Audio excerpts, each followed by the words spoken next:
going to talk to you about borderline personality disorder. In order for someone to be diagnosed with borderline personality disorder, they must meet the criteria in the dsm-5. If you think you or someone you care about has borderline personality disorder, please see a professional. Here are 2 books that I found extremely helpful in learning about and understanding this disorder. I think if someone has been diagnosed, the best treatment would be dialectical behavioral therapy, because this disorder can be very difficult to treat. It's generally thought to come from traumatic experience at a very early age, abandonment at a very early age. That's why we say that with children, the first 3 years of a child's life are critical for bonding with a parent. So if you have a child and in that child's first 3 years of life, they've been bounced around, this relative keeps them, this relative keeps them, this friend keeps them, a neighbor has them, and they haven't really bonded with their mother or a parent or a caregiver, that is one way that you can create a person who has this disorder. Sometimes people think that a child who's that young isn't going to remember anything, but yet your brain is wiring around the experiences that you have at that early age. That child has the potential to develop some type of personality disorder, which is a lifelong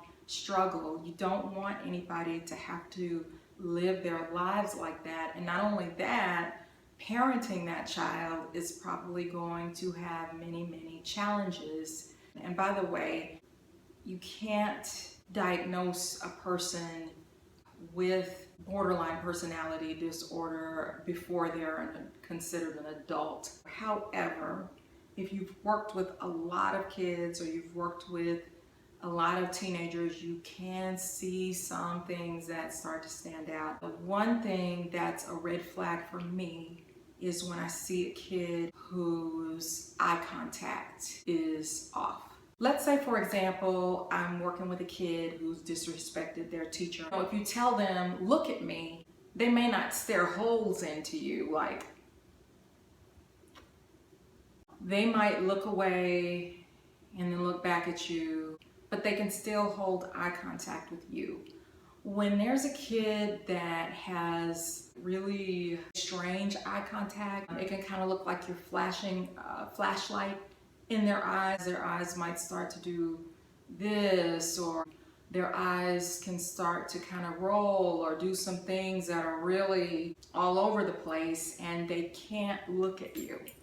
They don't want to look at you. That's usually a big clue for me that there's a possibility that there's been a break in the bonding between the child and that parent, or there was something that happened in some very critical early years of that child's development. One of the things that I do is I try to help the kid to develop some eye contact, because the eyes are the window to the soul. I mean, I'm sure you've heard that saying, but there's some real truth in that.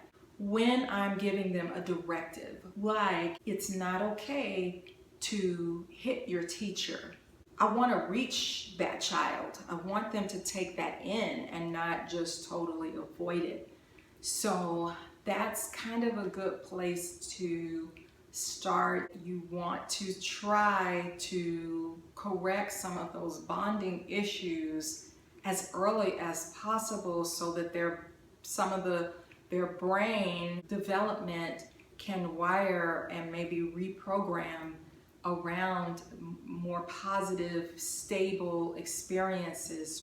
If you are in a relationship with someone, or friends with, or in contact, or working with someone who has borderline personality disorder, it's going to be difficult because it affects the personality.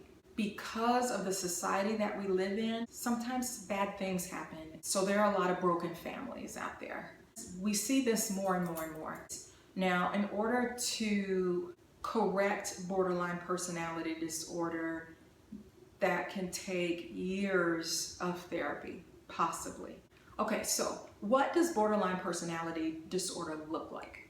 The number one thing that stands out for me is a fear of abandonment. They sort of have a different lane in which they're operating from. Some of them have some very sophisticated systems to deal with their personality disorder.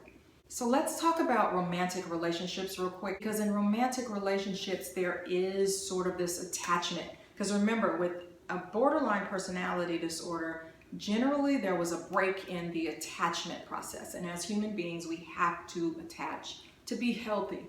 So when you are in a romantic relationship, there are attachment hormones that are released in your brain. Otherwise there would never be families, there would never be strong family units. So that's critical. So in a romantic relationship you might experience some of the same feelings because you are attaching and you're bonding to that person. But with someone with borderline personality disorder, they're trying to find someone to attach to because of that strong, overwhelming, severe abandonment component. It's terrifying to them. It feels very, very scary to them. So they're always sort of looking for their mommy. I mean, I'm saying it that way because that's the best way to understand it. Where's my mommy? Where's my mother? Where's that bond? Where's that person that's going to fulfill this emptiness? Because they usually have a deep, chronic feeling of emptiness inside because of that attachment issue. So they're constantly looking for someone to attach to that's going to sort of save them. It's more severe and it's more detrimental to their personality and how they interact with the world and people on a daily basis. So one thing that borderlines generally do is they test people because they want to see, are you going to abandon me? If I push the limits with you, will you still be there? Stable, like a mother's unconditional love. Will you give me that unconditional love no matter what I do to you? Sometimes they can be very selective with who they decide that they're going to truly attach to because they want that need met. Sometimes people with borderline personality disorder can do self-harming behaviors, like with maybe cutting, hitting their hands, trying to break their hands, or hitting their heads, or doing things like that. Sometimes they may self-mutilate or do those kinds of things because they may not feel real, or they may be in a dissociative state because sometimes they can sort of dissociate. And it's almost like they're watching themselves from outside of themselves, sort of thing, or they can feel so empty. Sometimes cutting can make them sort of feel real again. It can make them feel like, hey, I'm here. They can do a lot of suicide ideation or make threats of suicide. Sometimes the suicide threats could be to keep someone from abandoning them. If they're testing you and raising the boundaries, what all can I put you through to make you rescue me and to stay with me? No one can really meet that need. They usually have unstable personal relationships because of how the disorder affects them. They also do something called splitting, black and white thinking, either I love you or I hate you, like you're the greatest person in the world and now I can't stand you. There is an issue with their self-image, stemmed from a deep-seated feeling of emptiness. And when you're bonding in those early stages of your childhood with someone, it helps you to develop a self. You know, there's a such thing as in psychology called object permanence, where it's like, are you still here? You can see like a 1-year-old or 1.5-year-old will kind of test boundaries with you. Like they might walk away from you for a while and explore a room, and then they come back to their caregiver, and that's really, really important for a child's development. It's just a way for them to test out the world and see that it's safe and that you're still here. there's a big difficulty with self-image. So a lot of times people with borderline personality disorders will attach themselves to some sort of image, some sort of group, for example. This is who I am, because it gives them a clear identity. You know, sometimes there's a lot of self-hatred underneath because it gives them clarity and safety, and it gives them something to hold on to. Okay, so we've talked about frantic efforts to avoid abandonment, which can also make it difficult to have a relationship with them, because they may go to extremes if they think that you're gonna leave them. Like they might have to keep checking by to see, are you still there? Are you still there? Are you still there? Because if you're not in there right here, they may feel like it's almost like you've just disappeared. So they might have to check frequently or call you 100 times. Are you still there? Are you still there? Just to check, to make themselves feel better. They usually have an area that they really act out in. It could be binge eating, it could be reckless driving, it could be drug use. We talked about how they can feel a chronic sense of emptiness, bottomless pit, because of those intense rages that a borderline can go into, or that extreme irritability that looks similar to bipolar. Sometimes they can be misdiagnosed, but with borderline personality disorder, there has to be some other things going on too. Borderlines can be extremely charming. Some people say that they're extremely manipulative. I don't know that they see themselves as being manipulative, or that they understand exactly what you mean by that. They're just trying to cope. Sometimes they can go into deep states of depression, deep states of anxiety. They can have intense, uncontrollable anger at times that can cause them to have problems in relationships. You can end up having to walk on eggshells to try not to trigger them from going into a rage. It can be difficult to be in a good, healthy, strong relationship.